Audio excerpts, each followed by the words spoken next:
everyone, my name is Eric Vento, and this is another podcast edition of Government to Private, where we interview people who have made the transition successfully and are now in a corporate role where they have the ability to breathe wisdom and their own story back into other people's lives and give them something to work off of. Ultimately, what we're trying to do here is show people that there's a lot of different ways to get from government to private. There's not one way, there's not two, there are numerous ways. And these stories are a really big reflection of how each of these individuals have done so. So without further ado, I'd like to introduce Andrew Owlett. Andrew and I have known each other for a number of years. We've collaborated on a number of different things together. And I've been looking forward to having him on for quite some time now. Andrew, welcome to the podcast. Hey, thanks for having me, and thanks for hosting these podcasts. I was just telling Eric that from my perspective, sharing everybody's stories is not only just individually unique, it helps you kind of relate your personal circumstances back to those stories and say, okay, like the challenges that these individuals have experienced, I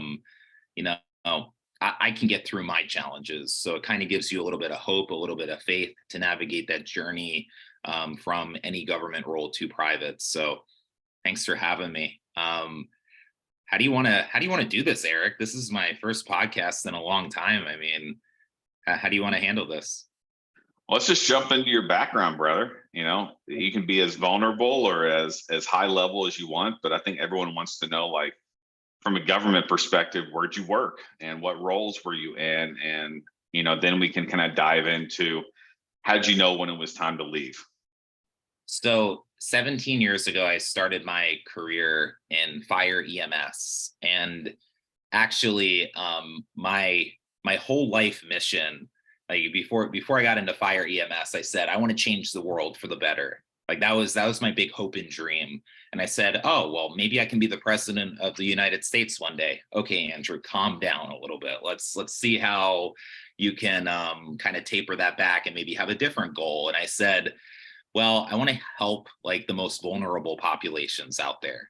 And I looked into my community, and I was like pretty young at the time. And they said, well, you can be a volunteer EMT and you can get your training paid for. And I said, okay, that sounds exciting. I mean, let's see if there's an adrenaline rush. I mean, that's a lot of responsibility for somebody in high school. And I ended up going through the coursework, eventually, passing my EMT license. And I said, well, I think I want to go to college, and ended up working my way through college as a firefighter and EMT, and became an officer in the fire department, became a hazmat tech.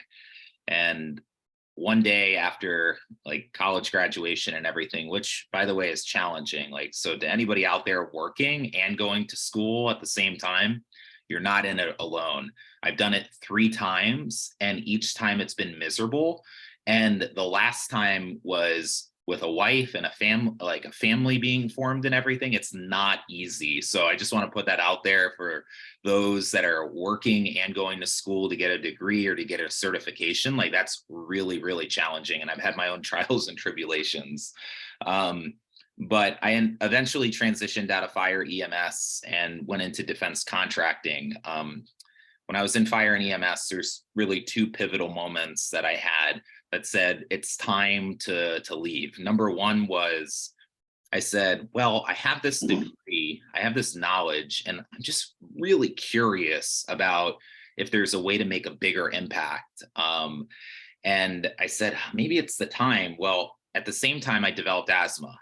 And I made a personal choice to remove myself from a fire engine because I didn't want to put my fellow firefighters at risk for me having an asthma attack in a burning building or anywhere.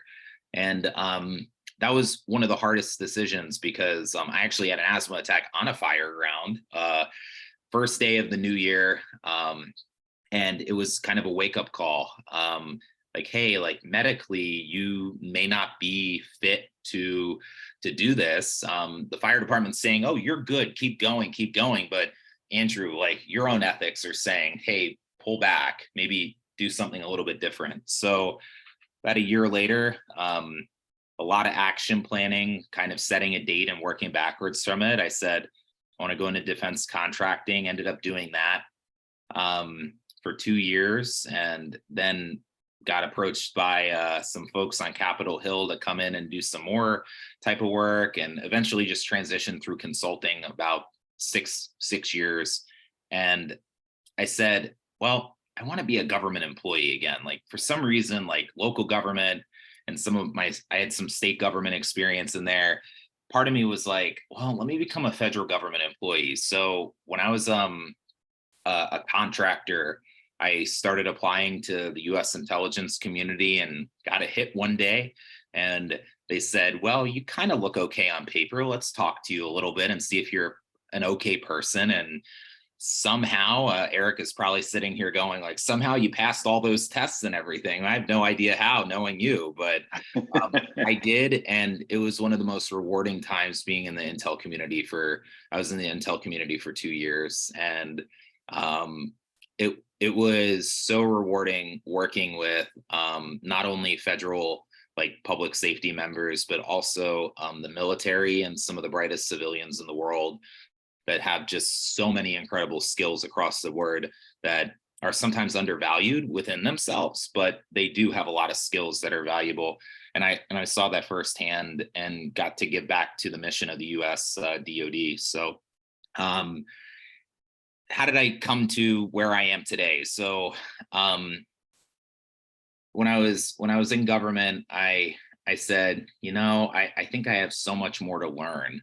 And about 3 years ago, I said, well, maybe I need to go into the private sector and kind of learn some business acumen and learn how they communicate risk and resilience and security to their stakeholders, and who are those stakeholders. And I became really curious again about like, what is it like being a private sector employee? And I applied to 2 jobs, worked backwards from a date again, and understanding that it's so fluid, especially nowadays. Like you can set a date in stone, but having flexibility because of that fluidness is really important. And actually went against all my advice and all of Eric's advice and didn't ask for any like internal referrals or anything. And applied, interviewed, and learned a lot through the interview process, and landed my current role today, where I head up global IT supply chain security, both on the cyber and physical side for the largest e-commerce company in the world. So it's been a journey. And that was my long elevator pitch, Eric. I love it. I love it. That gives people a lot to go off of, you know. And I love the fact that you're like, well, I just, totally just disregarded, the internal referrals and just, tailored my resume as best I could and sent it off. And, that's how I got where I am today. And, ultimately, we who have made the transition successfully, we always recommend that you tailor your resume, you get internal referrals, you network, you build relationships, etc. But even though that's the recommended approach, as we said before, there's a lot of different ways into these jobs. And, when I worked at TikTok and when I worked at Capital One, I didn't know anyone there. I didn't get a referral. I didn't build a relationship. I didn't have my resume slid across the hiring manager's desk.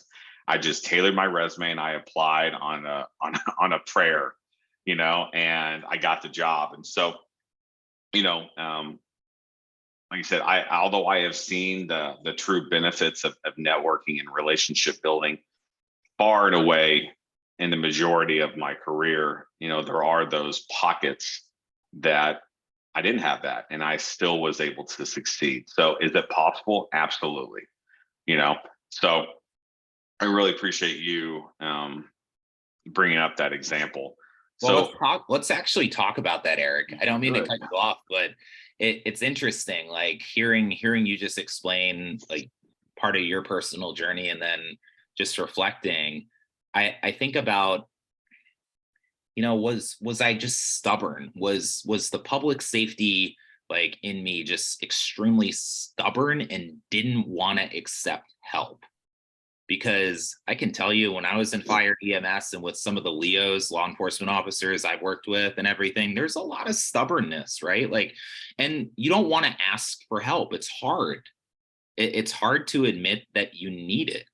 And that's always been with me. It's gotten a little better over the years. But there are still times that I'm like, I can do it on my own. I got this. And I think in some ways it was a little silly for me to think that I needed to do it all on my own and not raise my hand for help or not just ask the question. Because if you ask, the worst thing somebody is going to say is no or just not respond to a request. And if that's the case, then move on, but you have to ask. And I think that's one of the things that, as I look back in time, I very rarely have asked. And I think like moving forward, one of the things that I've learned is to go in with a tribe, like kind of build your tribe, build your like very confidential like circle, and don't be afraid to ask, the couple people that you have in that circle for a helping hand. And that's something that I've learned over the years. And now here I am, 10 years post like public safety, and I'm still dealing with it. So anyway, just wanted to share that too. Yeah, I mean, like I said, I think it's interesting looking at everyone's different stories. And, I think if there's one thing that people will need to get from this podcast, or at least from the conversation that we've had so far, is that there's a lot of different ways to skin a cat, and I'm sorry for such a bad example. That's the only one I could think of on such short notice. But, like there's a lot of different ways to get from point A to point B. And, this may be the recommended approach, but just because it's recommended doesn't mean that the other solutions won't work.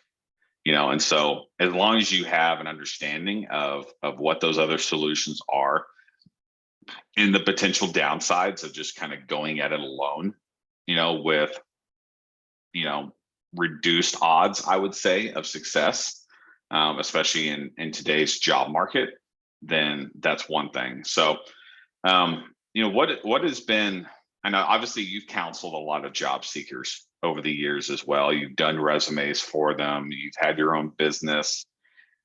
What are some of the top areas of advice that you have for people who are considering a transition out of the government? If you're going to go into it blind and not prepared or not informed, you just have a higher likelihood of not succeeding. Or you have a higher likelihood of the timeline to succeed being just extremely long.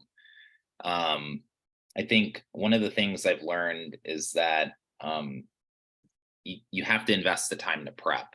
And prep isn't just prepping for like interview questions. It's prepping for, it's doing reconnaissance on like who's your interviewer, what's the company like, what part of the company will I be in, and is there any publicly available information on that company? So like doing really good like open source intel searching and everything, and going in with an understanding of like where the company's going strategically as well is super important. And I think that's undervalued. Also, depending on the role, one of the things I learned is for some of my roles early on, they were much more about tactical delivery, and the tone's kind of shifting a little bit now to more like strategic influence. And I think like how you prepare for that is a little bit different.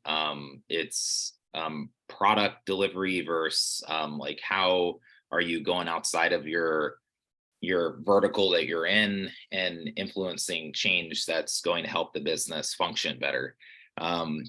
And I mention that because the examples become much bigger and much broader. And I think that's sometimes hard for people to grasp. And I've worked with people that are chiefs that are transitioning out into, other roles. And there's also the imposter syndrome too, that I think a lot of people deal with. I'm a chief in, public safety, and I'm going to become a manager. Like title wise, that's a shift, like in and of itself. And then two, it's like, okay, like the skills I have over here, are they really that valuable when I transition to private sector? So it's a little bit of confidence, imposter syndrome that comes up too.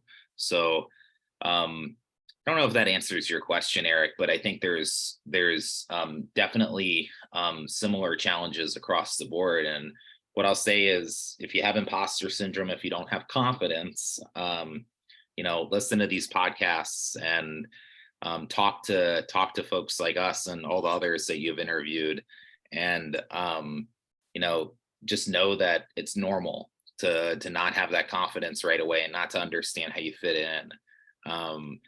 So Yeah, I like that. And that's, imposter syndrome is something that I've struggled with, over the course of my career, because I can look back at literally every single job that I've had since being at Capital One, like working at Dell, Facebook, TikTok, Expedia Group.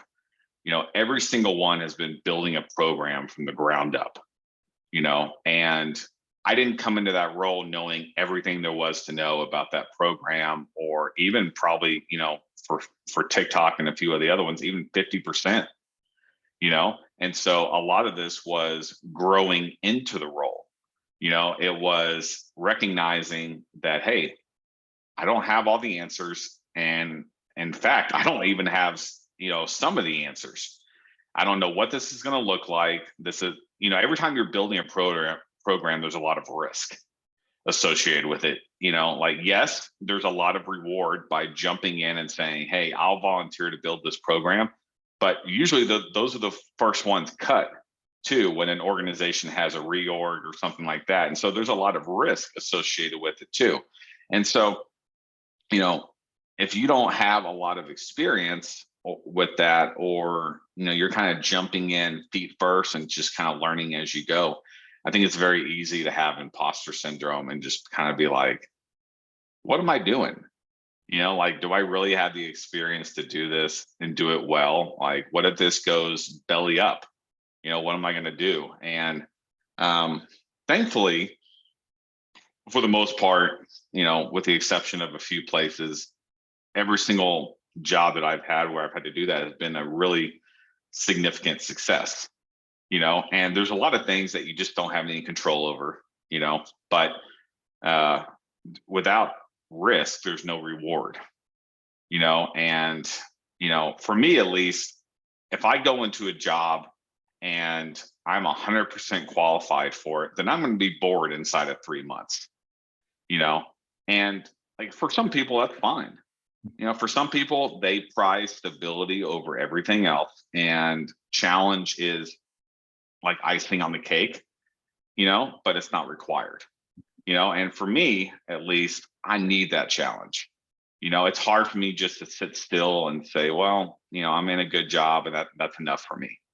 Now I think gradually as I get older, that takes on more and more precedence, because stability is something that I think is undervalued in today's society from a job perspective. But yeah, it's definitely something I struggle with. I see other people struggle with it as well, because when you're making that transition from government to private, it's not a one-to-one transfer. Like, so much about the government is so black and white. Job titles, job descriptions, exactly what you're going to do, where the box is, the outline of it and everything. In the corporate world, it's just all over the place. There aren't any lines, there aren't any boxes, and it can be really like unnerving for people making the transition to come into that type of unstructured environment, so to speak, and feel like, do I really have what it takes to succeed here? Do I even know what the rules of engagement are? And that's the one thing that I see over and over and over again when I'm coaching individuals is like, am I even qualified for this? Do I have what it takes to succeed? And in the overwhelming majority of those situations, the answer is absolutely you do, and I think that's what people need to recognize about the transition process? Well, so you said a couple of things that really resonate for me. It's you mentioned risk, and I actually think that the biggest risk with government to private is realizing that you want to do it and then actively pursuing it. I'll get to that in a second. And then the second risk is what you highlighted is you're in the role, it's highly ambiguous, and you really don't know what success looks like because it's all new. But the first risk, like starting to make that leap, is risky because not only imposter syndrome, but also the negative stigma that public safety has on transitioning, or that government has on transitioning, like any level of government. And I think that stigma needs to change. I faced it a little bit. My wife's faced it a little bit. And I know plenty of others that have faced it at different parts of their journey.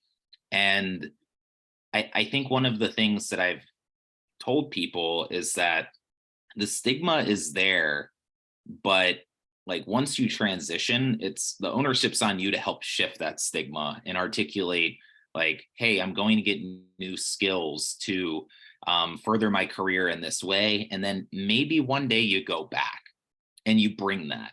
Like transitioning from government to private shouldn't be looked at as a negative. Like the mission of government is significantly different than the mission of private sector. Like it's just significantly different is what I can say. And like the mission of government, you can really grasp onto, you can often see. Private, not always. It's not always the case. It's a little bit harder sometimes to see it. And if we remove that stigma, I think it'll allow people to feel more comfortable to approach others for help. I think it'll allow people to market and brand themselves a little bit more openly instead of being scared of repercussions because of what people say.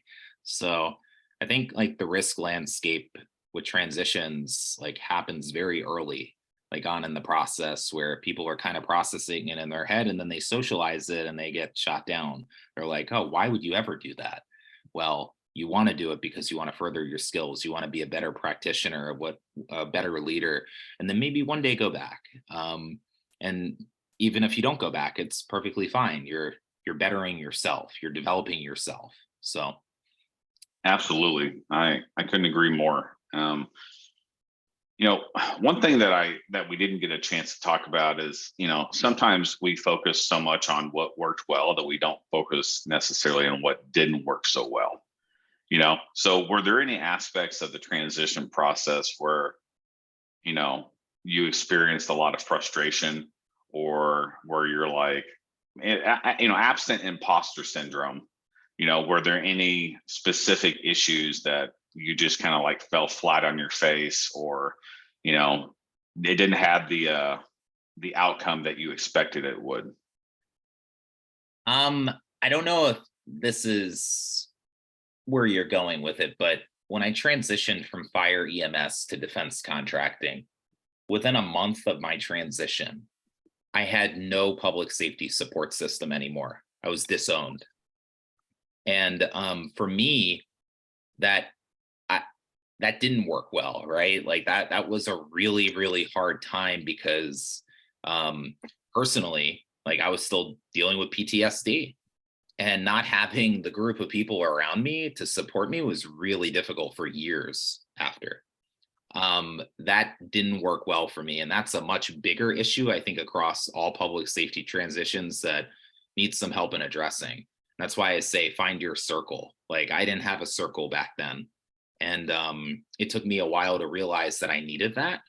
And I needed mentorship. I needed support. I needed people that were in the role that I wanted to get into. I needed people that were a couple years behind that. I needed a couple like people that were just entry level, people outside of the industry that I'm in. Like that circle is just so incredibly important, and not having that was really hard early on. So that's something that didn't work well that I wish I would have had, and that took me years to realize. I would say the other thing that didn't work well is initially I didn't know how to write. Like I thought I did, but writing takes on a little bit of a different tone in private. I think business writing is different than um, academic writing, which is different than government writing. Like writing styles are different. And it was really challenging to understand expectations with writing and that form of communication. And then kind of piggybacking on that, communication to different like audiences and understanding that there's not just one set of stakeholders that I need to work with. There's a variety, and what you communicate to them is completely different. And it took me a while to learn that too. So a lot on the soft skill side, to be honest. Less on the hard skill side. I think the hard skills can be taught by anybody. And you can, if you have a good head on your shoulders, you can really learn those hard skills through on the job training. But the soft skills, even though I thought I had them in public safety, even though I thought I had them in government, they kind of change a little bit. So it took me a little while to learn that. Yeah, that's a really good point. You brought up mentoring specifically. I've had multiple mentors, through the years. Chris Almonroad in the Dallas Fort Worth area has been my mentor for a long time. I've had a few other mentors who have requested confidentiality, but I think it's really important to seek out people who are considered thought leaders in the industry, but also people that may not really be considered a thought leader, but that you just have a really good relationship with, who are at a sufficiently high enough level to give you advice on how to get to where you want to go. And so how have you approached the mentor selection process, if you will, of, how do I determine what I want? How do I reach out to people? What is your process for doing that? Mentoring is not a one for what I'm about to say, but it's very similar to like dating in a way. It's a Okay. it's a weird it's a weird analogy, but you have to have fit. Like you have to have like um a little bit of like fit between the two individuals. And what I mean by that is like you have to feel really good about the conversation you're having for anything to just advance forward. And with folks that I have approached, I'll talk about how I approach them, but like when I approach them, I approach it from the angle that maybe this won't work out. Just being open-minded to the fact that not everybody meshes. And sometimes some people are way too direct for what you need, and other people aren't direct enough. And you have to find like that happy balance of what you need at the end of the day. And if you need somebody to be very directive with feedback, then you're going to go a different angle than somebody that's a little bit softer and a little bit lighter to navigate a situation. So how do I find mentors? So I typically look for people that are in the next role, and then two roles past where I want to be, or where I am today. Sorry about that. And I kind of go on LinkedIn and I look for those target roles, and I say, wow, you look like a really interesting person. Worst case scenario, we just work virtually network. Best case scenario, I somehow present myself as somebody that, wants to be mentored, and, see if there's an offer to continue that conversation. And if there's not, then maybe I need to be a little bit more direct about it. But I approach every conversation as, let's see if we're a fit for each other. And if we are, then we'll have another conversation, and then maybe a third conversation. And at that time, I'll say something along the lines of like, I really appreciate this mentorship that you've been providing to me month over month for the last couple months. Like, would you be okay if we just continued this conversation? We had a check-in, we share information, and we help each other out, because a mentor-mentee relationship works both ways. I've had plenty of mentees that have mentored me, and I've mentored mentees, and it works both ways. I actually learn more from my mentees sometimes than I do some of my mentors. It's just, and it flexes back and forth quite often. So just because like you feel like you're taking up somebody's time, and they're mentoring you, you're also giving back something to them, as silly as that sounds. So don't underappreciate like some of the knowledge, some of the things that you're doing, because it could be challenging what the mentor is doing every day. And that's a Yeah. good thing. Like, so um there's there's a whole host of ways to go about a mentor mentee relationship. But I kind of slowly dip my toes into the water and see how things go and see if personality wise we're a fit for each other. And if we are, then eventually I'll ask the question, do you want to be my mentor? Or do you want to be a mentee of mine? Again, it works both ways. Yeah, yeah. I'm not gonna lie. When you said, "Do you want to be my mentor?" I thought the next question was, "Do you want to be exclusive?" You know. I knew your head was going to go there because I had some other thoughts in my head. And yeah, that's so funny. Yeah, all because I led off with the dating analogy. I Yeah. knew that was going to bite me. I it's just, you gotta inject a little bit of humor into this, but I think you're right, and not I think I know you're right, because the mentor relationship, it should be bi-directional. It shouldn't just be one person pouring out of their cup into the other person. It should be that individual who's being mentored providing feedback and providing constructive feedback to the person who's delivering the advice. And that really helps ensure that we're providing a really, really good service, but that we're also providing the service that people need. Because being a mentor doesn't mean having all the answers. It just means being able to listen and being able to ask questions that hopefully allow the individual who's being mentored to arrive at a conclusion that they needed help with. I kind of liken the mentor relationship with that of a coach. It's not a therapist, since therapy is so much more different than coaching, but it's really helping you talk things out and come to a conclusion that you may have come to on your own, but you wouldn't have had the context from a mentor relationship.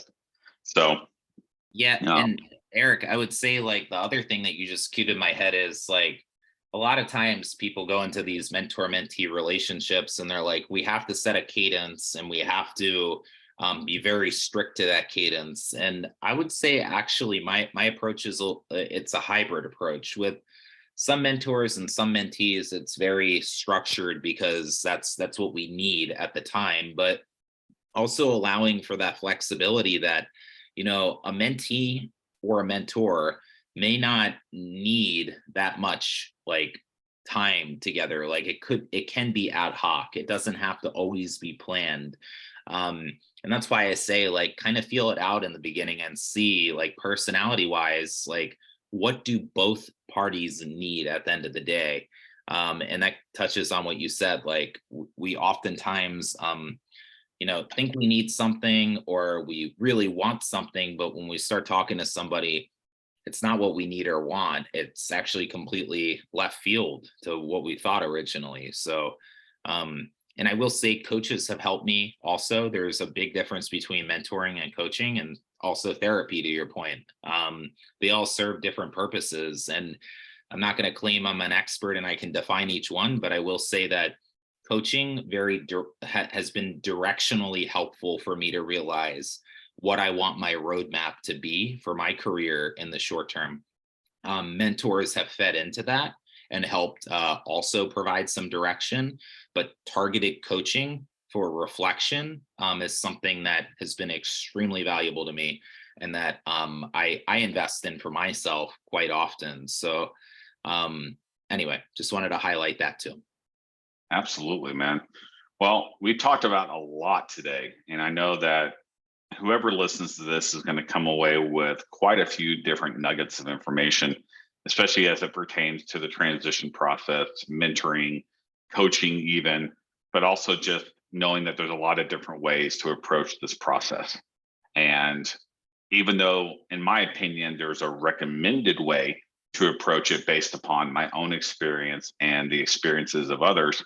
Even if you don't choose to go that route, there are success stories that are associated with that as well. Case in point, yours, And so I really appreciate, having an opportunity to come on the show today, but also just being willing to be vulnerable and share your story and hopefully help at least one person who is struggling with something similar.